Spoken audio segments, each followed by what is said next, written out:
afternoon. My name is Julie and I'm an elementary school librarian. I would like to do a special story time today for Ontario Premier Doug Ford. The book I've chosen to read to you is The Lorax by Dr. Seuss. This is a cautionary tale.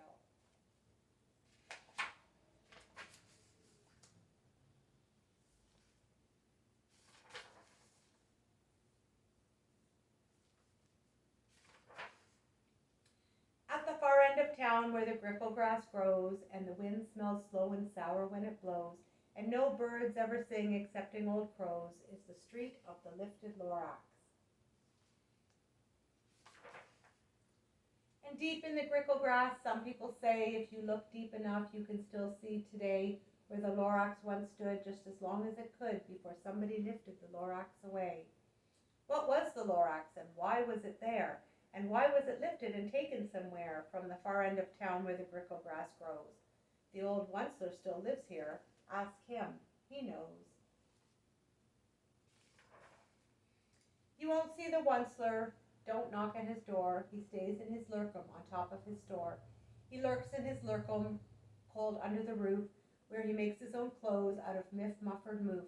And on special dank midnights in August, he peeks out of the shutters, and sometimes he speaks and tells how the Lorax was lifted away. He'll tell you, perhaps, if you're willing to pay.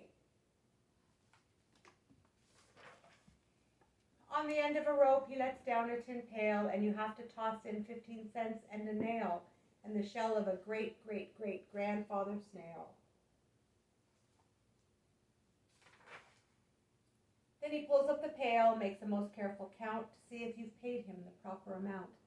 Then he hides what you paid him away in his snoof, his secret strange hole in his grooveless glove. Then he grunts, I will call you by whisper-ma-phone, for the secrets I tell are for your ears alone.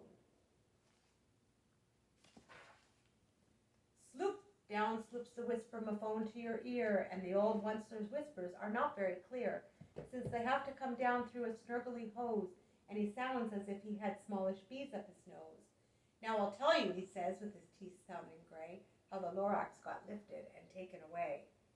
It all started way back, such a long, long time back. Way back in the days when the grass was still green and the pond was still wet and the clouds were still clean and the song of the swami swans rang out in space, one morning I came to this glorious place, and I first saw the trees, the truffula trees, the bright-colored tufts of the truffula trees, mile after mile in the fresh morning breeze. And under the trees I saw brown barbaloots frisking about in their barbaloot suits as they played in the shade and ate truffula fruits. From the rippleless pond came the comfortable sound of the humming fish humming while splashing around.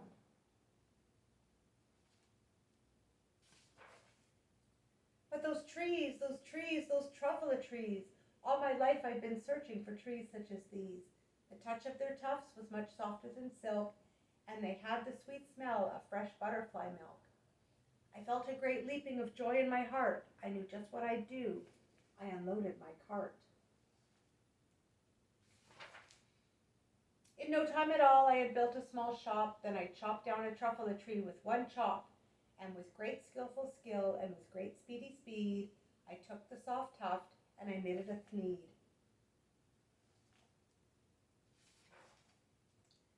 The instant I finished, I heard a gazump. I looked. I saw something pop out of the stump of the tree I chopped down. It was sort of a man. Describe him? That's hard. I don't know if I can. He was shortish and oldish and brownish and mossy, and he spoke with a voice that was sharpish and bossy.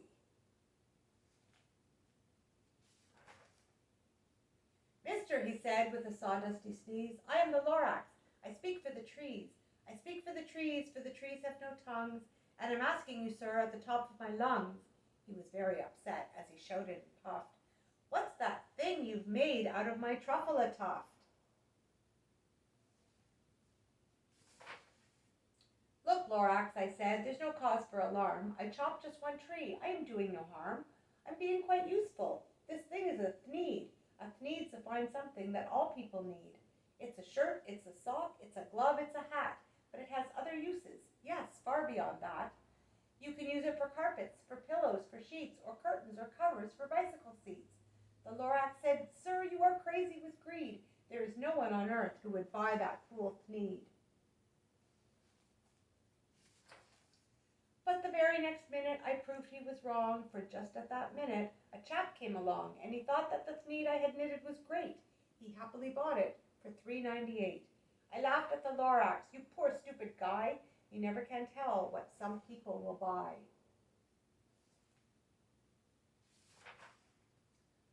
"I repeat," cried the Lorax, "I speak for the trees." "I'm busy," I told him. "Shut up, if you please." I rushed across the room, and in no time at all built a radio phone. I put in a quick call. I called all my brothers and uncles and aunts, and I said, "Listen here. Here's a wonderful chance for the whole Onceler family to get mighty rich. Get over here fast. Take the road to North Nitch. Turn left at Weehawken, sharp right at South Stitch." And in no time at all, in the factory I built, the whole Onceler family was working full tilt. We were all knitting Thneeds just as busy as bees to the sound of the chopping of truffula trees.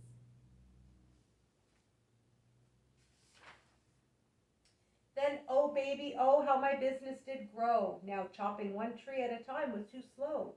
So I quickly invented my super axe hacker, which whacked off 4 truffula trees at one smacker. We were making Thneeds 4 times as fast as before, and that Lorax, he didn't show up anymore.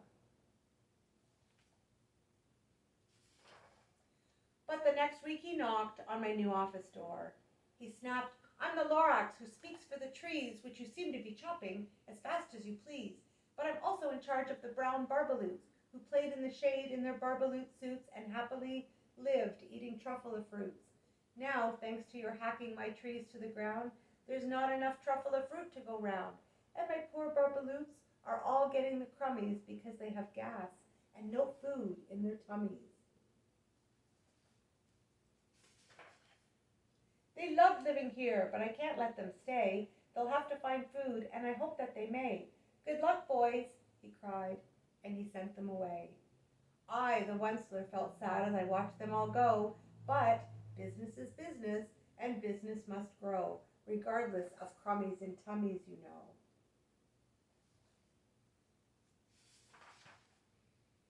I meant no harm, I most truly did not, but I had to grow bigger, so bigger I got. I biggered my factory, I biggered my roads, I biggered my wagons, I biggered the loads of the Thneeds I shipped out.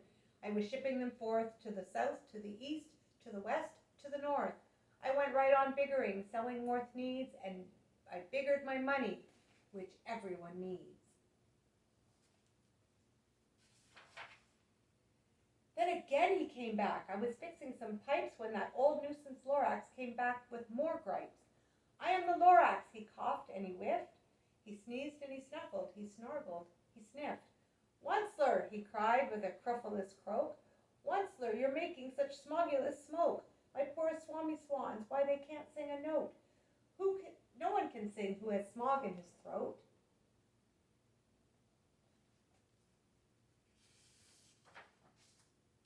"And so," said the Lorax, "please pardon my cough. They cannot live here, so I'm sending them off. Where will they go? I don't hopefully know.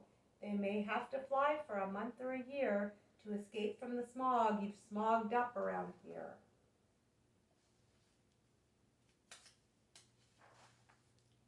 "What's more," snapped the Lorax, his dander was up, "let me say a few words about Gluppity Glup. Your machinery chugs on day and night without stop, making Gluppity Glup, also Schloppity Schlop. And what do you do with this leftover goo? I'll show you, you dirty old Onceler man, you."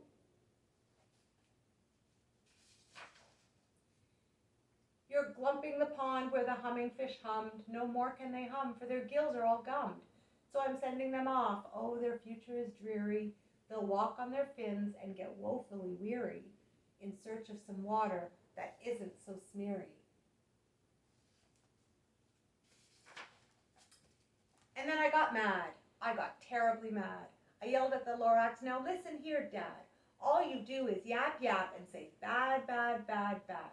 Well, I have my rights, sir, and I'm telling you I intend to go on doing just what I do. And for your information, you Lorax, I'm figuring on biggering and biggering and biggering and biggering, turning more truffula trees into thneeds, which everyone needs.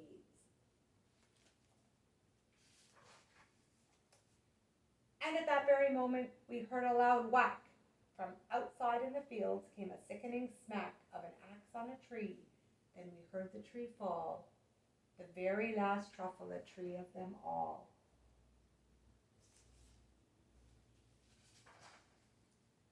No more trees, no more thneeds, no more work to be done. So in no time, my uncles and aunts, everyone, all waved me goodbye. They jumped into my cars and drove away under the smoke-smuggered stars. Now all that was left neath the bad-smelling sky was my big empty factory, the Lorax, and I. The Lorax said nothing, just gave me a glance, just gave me a very sad, backwards glance, as he lifted himself by the seat of his pants. And I'll never forget the grim look on his face when he hoisted himself and took leave of this place through a hole in the smog without leaving a trace.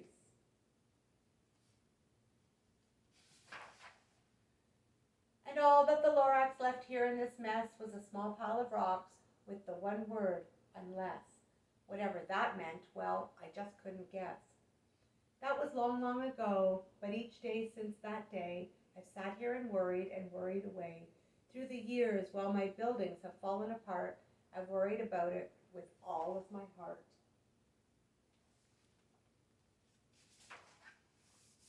But now, said the Onceler, now that you're here, the word of the Lorax seems perfectly clear. Unless someone like you cares a whole awful lot, nothing is going to get better. It's not. So catch, calls the Onceler. He lets something fall. It's a truffula seed. It's the last one of all.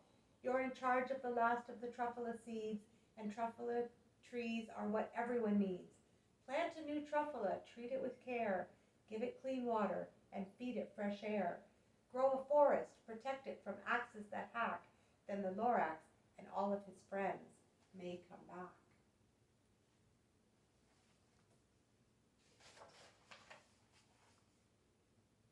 And that is the end of the story. I hope that you've enjoyed this story, and I would like to ask Premier Doug Ford to please reconsider Bill 5. Thank you and have a good night.